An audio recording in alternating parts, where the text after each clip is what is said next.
우리는 지금 누구도 상상하지 못한 그런 상황에 처해 있습니다. 모든 사람들이 이렇게 다 마스크를 끼고 또 마음대로 이렇게 다니지 못하는 상황이 될 것이라고는 아마 아무도 상상하지 못했을 것입니다. 그리고 우리 모두는 지금 경제적으로 또 심리적으로 육적으로 어려움을 겪고 있습니다. 힘든 시간들을 우리가 다 지금 보내고 있습니다. 제가 금주에 읽은 책이 트렌드 코리아 2021년 이런 책입니다. 그 중에 이런 말이 있었습니다. 2020년 4월 전국에 있는 20세 이상의 1000명을 상대로 설문조사를 했습니다. 코로나 이후에 일상생활과 삶의 가치 변화에 대한 질문이었습니다. 거기서 나와 가족의 미래에 대해 더 진지하게 생각하게 되었다 하는 응답이 53%가 나오고, 기존 삶의 방식을 되돌아보는 계기가 됐다 하는 응답도 41%였습니다. 그러니까 코로나19가 삶에 대한 우리의 시선을 좀 더 근원적으로 돌리게 하고 있다, 그런 내용이었습니다. 우리의 삶을 지금 아직까지 살아왔던 삶들을 진지하게, 그리고 우리의 삶들을 좀 더 본질적인 것에, 우리의 삶의 방식들에 대해서 돌아보는 그런 시간이 되고 있다 하는 것입니다. 우리는 이런 진지한 삶에 대한 고민을 하시는 분들에게 교회는 답을 줘야 된다고 믿습니다. 신앙이라는 것은 본질적인 것이고 진지한 것입니다. 그냥 대충 설렁설렁 하면서 찾아가지는 것이 진리가 아닙니다. 여러분, 그리스도인들 중에도 죽음의 자리에 이르렀을 때에 편안하게 못 가시는 분들이 계십니다. 지금이 행복하지 않습니다. 우리의 삶 속에서 즐거움과 평안과 기쁨이 없습니다. 왜 그럴까요? 우리 자신들이 한번 이런 질문 앞에서 진지하게 답을 찾아가셔야만 합니다. 우리 자신들이 먼저 이런 질문들 앞에서, 나는 죽음 앞에서 당당할 수 있을까? 지금 나는 감사하고 기쁨 가운데 삶을 살 수 있을까? 왜 나는 지금 하나님의 복을 누리며 풍성한 삶을 살지 못할까? 하는 진지한 질문들을 스스로에게 하시고 그 답을 찾으셔야 되고, 또 우리는 이런 진지한 질문들을 하시는 사람들에게 그 답을 제시해 줘야만 합니다. 바른 성경적인 가치, 지식, 삶, 이런 삶들을 통해서 우리가, 교회가 세상에 이 답을 주는 것을 통해서 우리는 이 위기를 우리가 넘어갈 수 있게 됩니다. 내 자신에게 먼저 답을 찾으십시오. 여러분이 지금 가고 있는 이 길이 진리인지에 대한 확신이 있으신지, 죽음 앞에서 당당할 수 있으신지, 여러분 스스로에게 질문을 던지시고 그 답을 찾아가십시오. 지금 내가 행복한가? 나는 지금 복된 삶을 살고 있는가? 이런 질문들을 던지시고 그 답을 스스로 찾으십시오. 그리고 주변에 이런 진지한 질문들을 하시는 분들에게 여러분들이 설명을 해내셔야 하는 그런 책임들이 우리에게 지금 주어진 것입니다. 오늘 읽은 본문으로 가봅시다. 이 본문은 제가 아주 좋아하는, 그리고 제 목회 방향이기도 하고 저에게 주신 하나님의 마음이기도 하십니다. 주 안에서 항상 기뻐하라. 내가 다시 말하노니 기뻐하라. 기뻐하라, 이렇게 말씀하십니다. 어디에서 기뻐하라고 하십니까? 주 안에서 기뻐해라. 주님 안에 있는 사람들은 기뻐할 수 있다 하는 것입니다. 왜 안 기쁩니까? 감옥에 있기 때문에 그렇습니다. 바울은 지금 감옥에 갇혀 있습니다. 감옥, 로마의 어두운 감옥에 발수갑 같은 착고에 묶여져 있습니다. 그런데 그는 지금 감옥이라는 현실에 있지만 그 감옥에 갇혀 있지 않습니다. 그는 주님 안에, 그리스도 안에 있는 것입니다. 우리가 현실이라는 감옥에 갇히면 우리 모두는 행복하지 않습니다.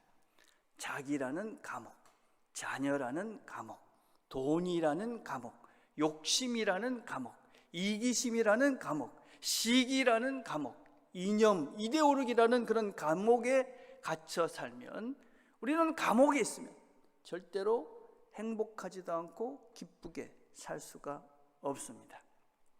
믿음이라는 것은 무엇이냐? 그것은 현실이라는 감옥도, 내가 지금 겪고 있는 이 모든 현실적인 어려움도 하나님의 통제 안에 있다. 하나님께서 이 현실이라는 이 문제도, 나에게 이런 고통도 반드시 유익하게 해 주실 것이다. 더 좋게 하나님이 이 현실의 어려움을 통해서 더 좋은 것을 나에게 주실 것이다. 그것을 믿는 것이 신앙인입니다.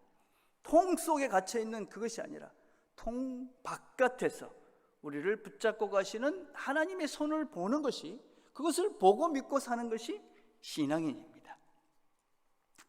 여러분, 제가 해병대 출신입니다. 근데 군대에 갈 때 제가 수영을 전혀 못했습니다.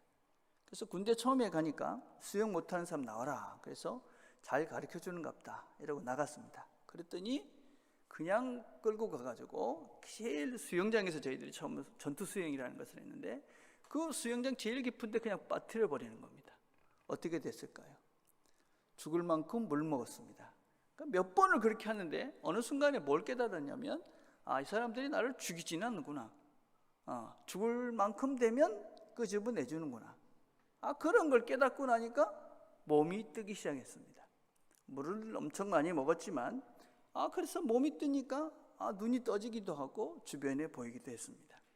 여러분, 우리의 신앙생활이라는 것이 그런 것입니다.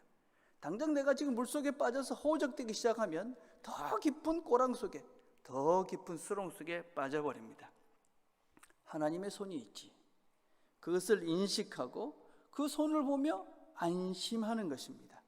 여러분, 현실이라는 감옥을 뚫고 나와서 전능자의 손, 그것을 보시고 그 안에 우리가 머물러 있어야만 합니다. 하나님의 보이지 않지만 분명한 우리를 붙잡고 가시는 그 손을 볼 수 있게 되길 바랍니다. 하나님은 우리를 결코 포기하지도 않으시고 결코 우리를 힘든 곳으로만 이끌어 가시지 않습니다. 지금의 여러 문제들을 통해서 우리를 반드시 더 좋은 곳으로 인도하시는 분이 우리 하나님이십니다. 우리가 그 하나님 안에 있음을 어떻게 알고 어떻게 그 안에 우리가 머물러 살아갈 수 있느냐? 무엇보다도 우리가 우리 자신들을 잘 보셔야 합니다. 내가 하나님 안에 있나 없나? 뭐라고 얘기하냐? 너희 관용을 모든 사람에게 알게 하라. 주께서 가까우시느니라.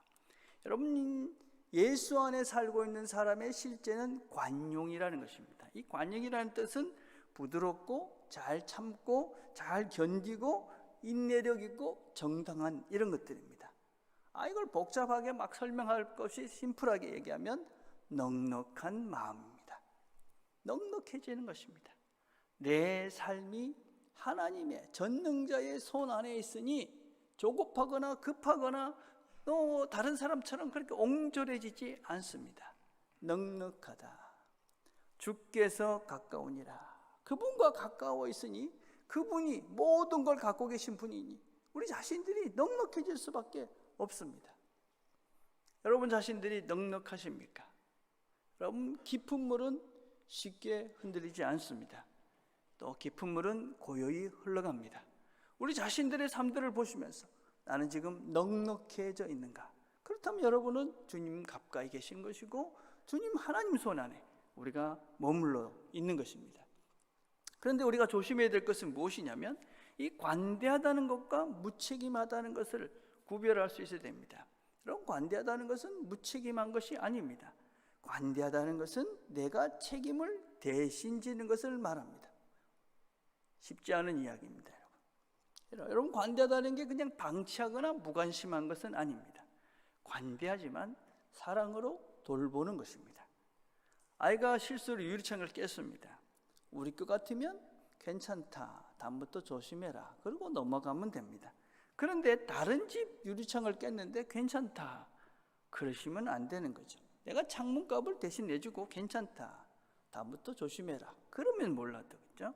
우리 주님은 우리에게 관대하십니다. 그래서 우리의 죄를 대신하셨습니다. 대신 책임을 지는 것입니다. 여러분, 우리가 신앙적으로 성숙해져 간다는 것은 책임을 더해가는 것입니다. 인생에 대한 책임, 내 것뿐만 아니라 너 것까지도 내가 책임져 가는 삶, 이게 신앙인의 신앙 성숙의 길로 지금 접어들고 있는 것입니다.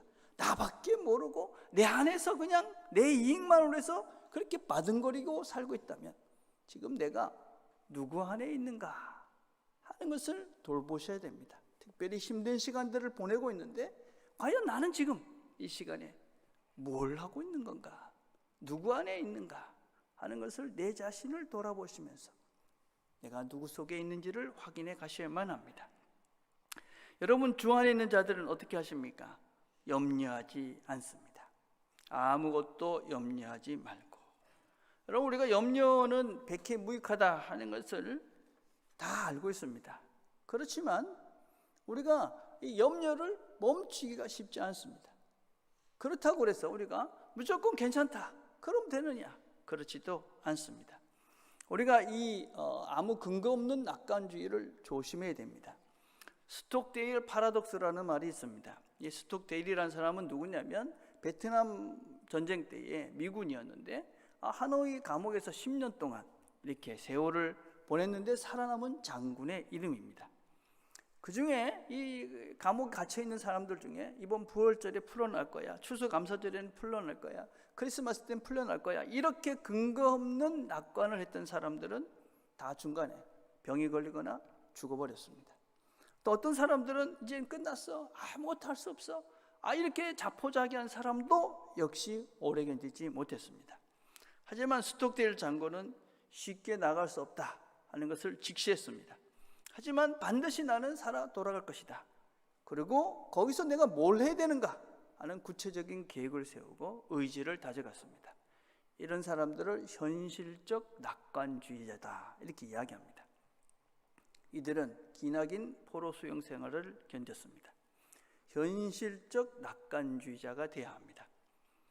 2021년 우리가 내년 계획을 세우고 있는데 우리는 여전히 코로나 사태 속에 살게 될 것입니다.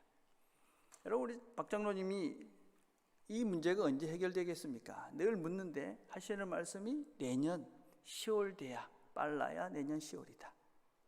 제가 이제 그 미국 필라델피아에 있는 그 내과 의사를 좀 아는데 그 친구한테 전화해서 물어봤습니다.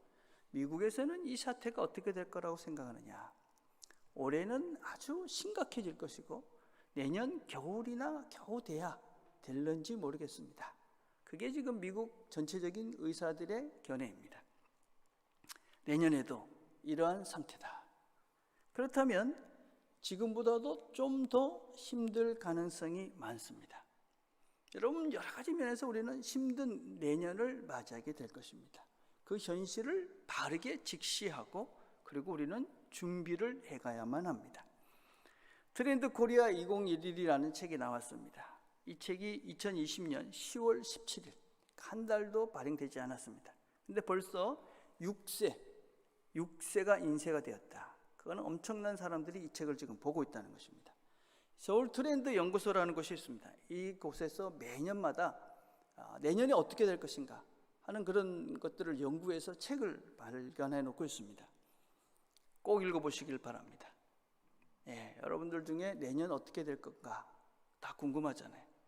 꼭 그 책을 사서 한번 읽어보시길 바랍니다.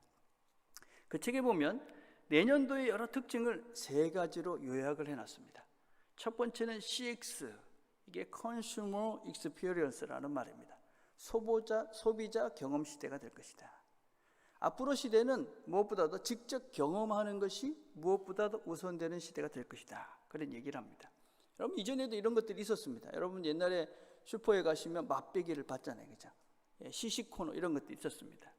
이제는 이런 맛배기, 먼저 경험하는 것들이 물건 사기 전에 구입을 하기 전에 한번 사용해봐라. 이런 것들이 핸드폰까지 갔습니다. 핸드폰이 100만 원이 넘는 것인데 한 달 동안 써보고 마음에 들지 않으면 갖고 와라. 그런데 제가 미국에서 2011년에 제가 미국을 갔는데 그때 이미 미국 같은 데서는 물건을 써보고 15일 안에 반납하면 된다 하는 것이 일반적이었습니다. 어른들은 아니 쓰다가 어떻게 반납해? 이제는 당연한 것입니다.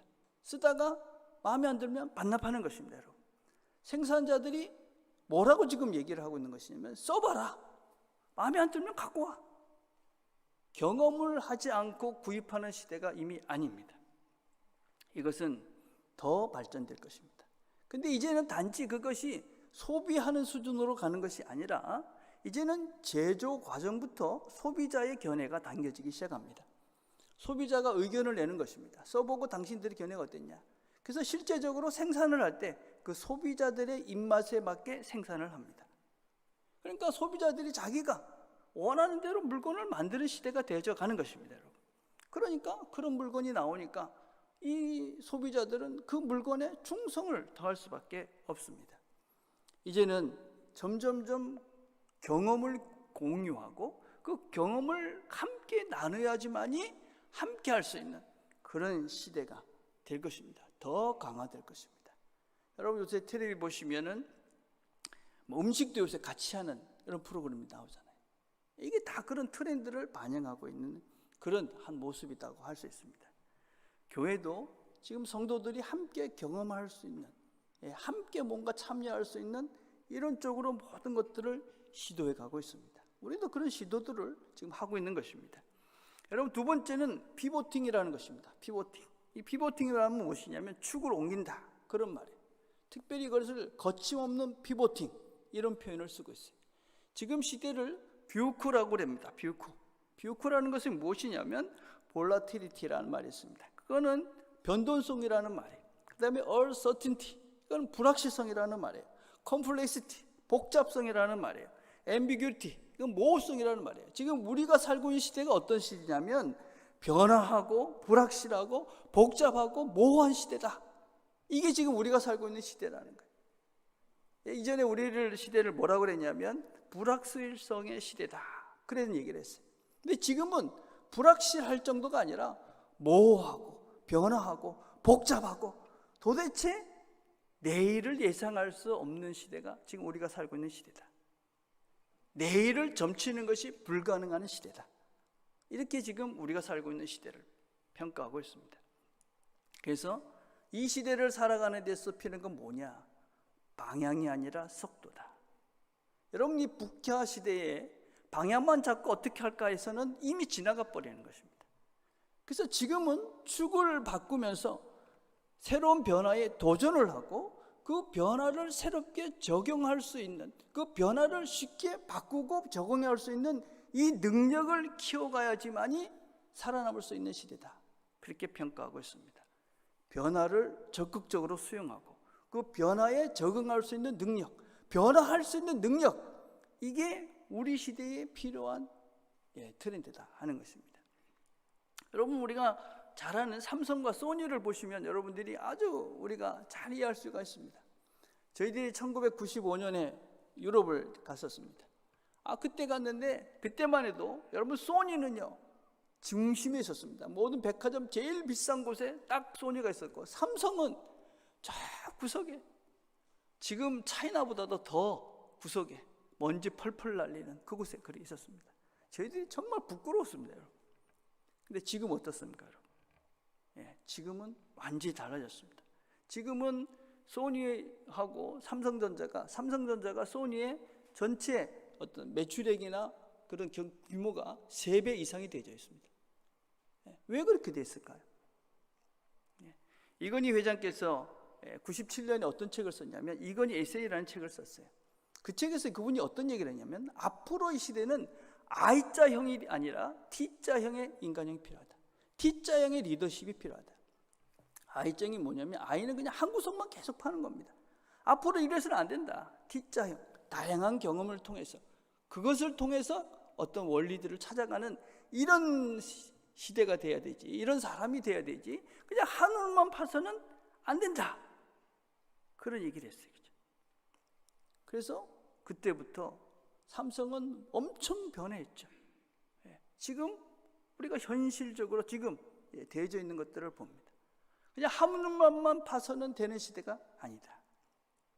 교회도 제자리에 그냥 가만히 있으면 급속하게 노령화되고 침몰할 수밖에 없게 되어져 있습니다.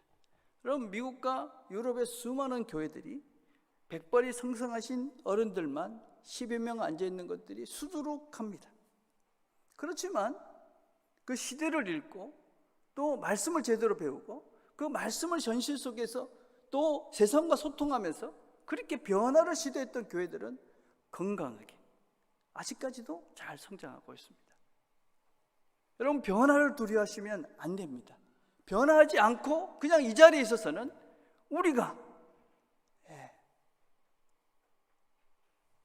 견딜 수가 없는 그 미래가 지금 우리에게 처해져 있는 것입니다. 여러분, 우리가 SFC, 우리 신앙인들을 개혁주의라고 이야기합니다. 교회는 늘 개혁돼야 된다. 다시 한번 이 말씀의 의미를 우리가 되새김질하고 다시 한번 우리가 이 변화에 대한 힘씀들을 시작해야 됩니다. 세 번째, 이 시대의 특징을 휴먼 터치라고 합니다. 복잡하고 혼란스럽고 변화가 심할수록 사람들은 사람의 온기가 그립다. 여러분, 본질적으로 사람은 기계와 살 수 없습니다. 그런데 사람이 사람의 온기를 느낄 수 있는 수단은 급속하게 변화되고 있습니다. 특별히 지금은 우리가 서로 만나는 것이 부담스러운 시대입니다. 그러나 다행히 우리는 직접 만나지 않아도 서로의 관계를 만들어갈 수 있는 수많은 것들이 발전되어져 있고 우리는 그걸 통해서 충분히 소통할 수 있는 그런 방법들이 지금 만들어지고 있습니다. 옛날에는 편지를 썼습니다. 그렇죠? 그러다가 전화를 하고 있습니다. 지금은 화상을 통해 보고 있습니다. 이젠 곧 뭐가 되느냐? 가상현실. 이게 될 것입니다. 영상을 지금 하나 같이 보시려고 합니다. 이 영상은 2020년 우리나라에서 2월 6일 날 MBC 다큐멘터리 너를 만났다라는 그런 프로그램입니다. 한 엄마가 아이가 5살 된 아이가 7살 난 아이가 갑작스럽게 암이 걸려서 세상을 떠나버렸습니다. 감기인 줄 알고 갔는데 난치병이 돼서 한 달 만에 아이를 보내버린 겁니다. 엄마는 이 아이를 늘 그리워했고 그 엄마를 위해서 이전에 가지고 있었던 그런 비디오나 이런 것들을 통해서 아이를 가상 공간에서 만들어서 엄마를 이 아이와 만나게 해주셨습니다. 이 일을 통해서 엄마가 이 아이에 대한 많은 위로를 받고 또 엄마가 이 아이가 너무 급하게 보냈기 때문에 너무 힘들었는데 이 일을 통해서 엄마가 다시 시작할 수 있는 그런 계기가 됐다 하는 것입니다. 여러분, 지금 이 아이는 없는데 가상으로 만들어서 엄마를 만나게 해줬습니다.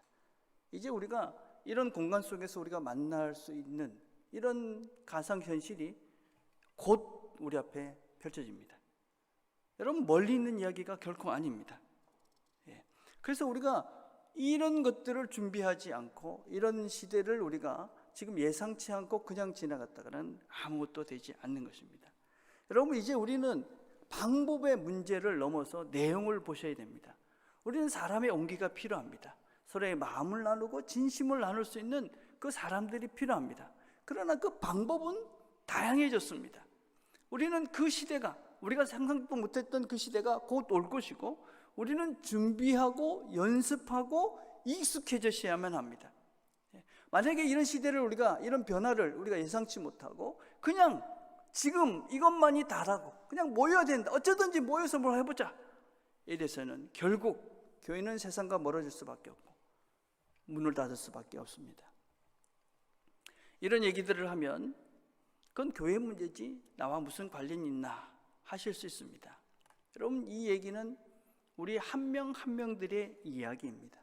이 시대적 흐름이라는 것을 아무 준비 없이 그냥 만약에 맞이하게 된다면 우리는 현실, 이 세상과 더 단절될 수밖에 없고 또 우리는 이런 것들을 서로가 공유하면서 같이 연습해서 같이 그렇게 만남들을 만들지 못하면 우리는 점점점 분리될 수밖에 없고 결국은 고립될 수밖에 없습니다.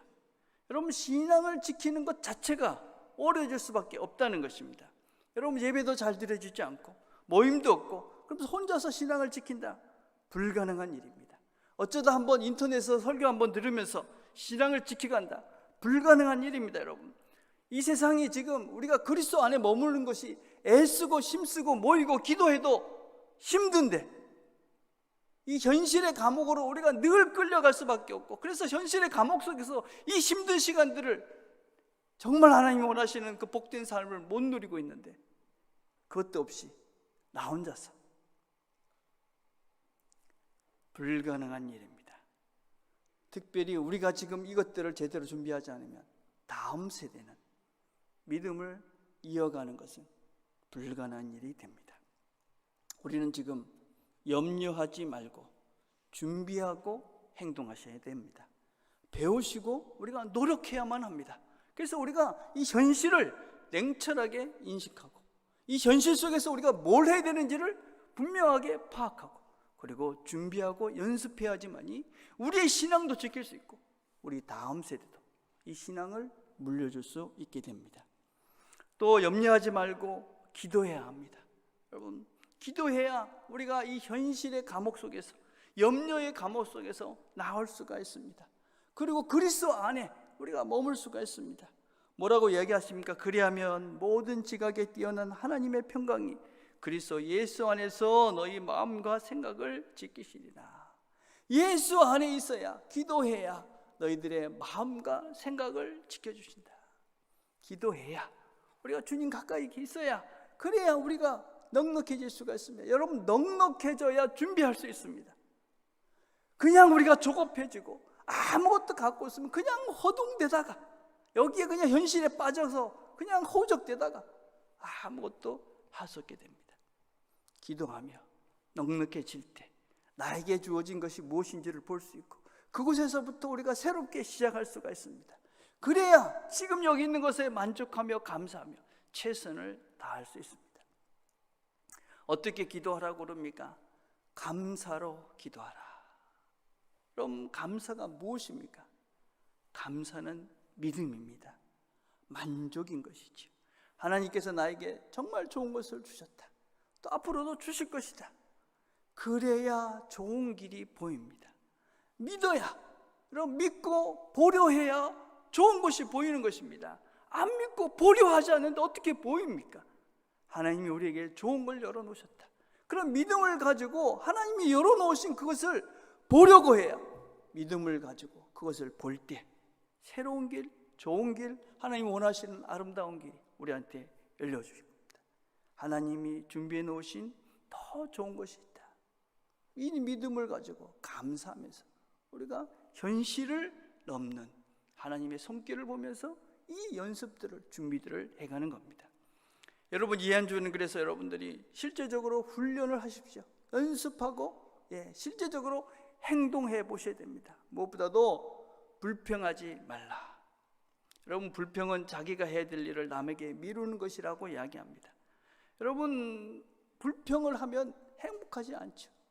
불평만 시작하면 성장하지도 못합니다. 이제부터는 불평거리가 생긴다. 나를 보십시오. 하나님이 불평거리를 생긴다. 나를 보라 하시는 거구나. 여러분, 불평하면 감옥에 갇힙니다. 새로운 것을 볼 수도 없고 갈 수도 없습니다. 이 한 주 여러분 연습하십시오. 불평이 생길 때 나를 보자. 나를 봅시다. 그래서 나를 먼저, 하나님께서 뭘 원하시는가? 그 불평 속에서 나를 발전시키는 연습을 시작하십시오. 두 번째, 비교하지 마십시오. 이 시대는 초개인주의적 시대다, 그런 얘기를 합니다. 여러분, 이기주의와 개인주의는 다릅니다. 이기주의는 지만 밖에 모르는 거잖아요. 개인주의는 그런 것이 아닙니다. 각자의 특성을 존중하고 개성을 존중하는 것입니다. 각자의 개성이 더 중요한 시대가 되어져 가고 있습니다. 남의 것들을 보고 남의 것들을 따라해서는 아무것도 할 수 없는 그런 시대가 지금 이 시대입니다. 각자 한 명 한 명이 각자가 가지고 있는 그 특성을 살리고 그것들을 즐기면서 만족해야 새로운 멋진 창조적인 그런 새로운 삶을 살아갈 수가 있습니다. 여러분, 이 한 주는 내 것만 감사하십시오. 내가 가지고 있는 것을 감사하십시오. 그래야 우리가 거기서부터 만족하고 감사하면서 새로운 생각과 새로운 성숙과 성장들을 시작해 갈 수가 있습니다. 마지막으로는 감사를 표현하십시오. 어떤 교회 보니까 표가 감사는 동사다, 그런 표현했더라고요. 행동해야 변한다. 여러분, 금주에는 반드시 여러분 주변의 사람들에게 감사를 표하십시오. 이 어려운 시기를 우리가 함께 지나가고 있는데 당신 때문에 내가 참 힘이 난다. 당신 때문에 내가 정말 오늘 즐겁다. 당신 때문에 오늘 내가 괜찮다. 당신 때문에 오늘 내가 힘을 낸다. 당신 때문에 내가 여기 있기를 정말 잘했다. 주변의 사람들에게 감사하시고 함께 힘을 내자 하시고, 그래서 감사를 실천해 보십시오. 감사를 통해 하나님께서 내게 주신 것들을 풍성하게 누리십시오. 감사를 통해서 우리가 그리스도 안에 머물러 오십시오. 감사를 통해 하나님의 복을 누리고 기쁨을 누리십시오. 이 한 주 우리 모두가 감사로 기도하면서 하나님의 기쁨을 누려가는 우리 모두가 되기를 간절히 바라겠습니다. 기도하겠습니다. 하나님 아버지, 감사합니다. 저희들이 또 함께 하나님 말씀을 들었습니다. 들은 말씀 이 한 주도 잘 기억하고 그 말씀대로 살아서 우리 모두가 하나님의 참다운 기쁨을 누리는 이 한 주가 되도록 은혜를 베풀어 주옵소서. 예수님의 이름으로 기도드립니다. 아멘.